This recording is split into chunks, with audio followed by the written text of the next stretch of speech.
Samantala sa bisa ng search warrant, sinalakay ng mga tauhan ng Bureau of Customs o BOC ang bahay nila Sara Diskaya at wala doon ang 10 luxury car nila. Narito ang report.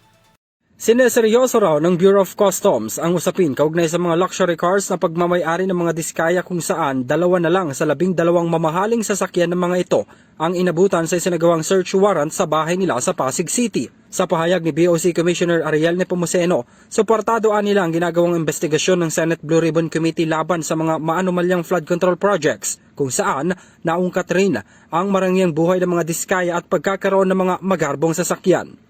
Aniya, anumang irregularidad kaugnay sa importasyon ng mga luxury cars ng pamilya at misdeclaration o hindi dumaan sa tamang pagbabayad ng buwis ay sasailalim sa Customs Modernization and Tariff Act. Ito'y matapos matuklasan ng BOC na walang record sa kanilang ahensya ang 12 luxury cars na pagmamay-ari ng mga Diskaya. Sabi ni Nepomuceno, ang sino mang tutulong sa pamilya Diskaya na magtago ng kanilang luxury cars ay mananagot sa batas. Tiniyak naman ng BOC na mamadali nila ang paghahanap sa mga naturang sasakyan, poprotektahan ang government revenues, ipatutupad ang accountability sa sino man at pananatilihin ang tiwala ng mga Pilipino.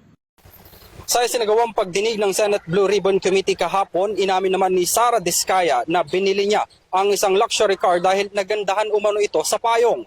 Sa kabila niyan, tiniyak ng BOC sa publiko na ipatutupad nila ang transparency, fairness at due process sa ginagawang investigasyon. Para sa EuroTV News, ako si Henry V. Nicolas, sumasaludo sa bawat Pilipino.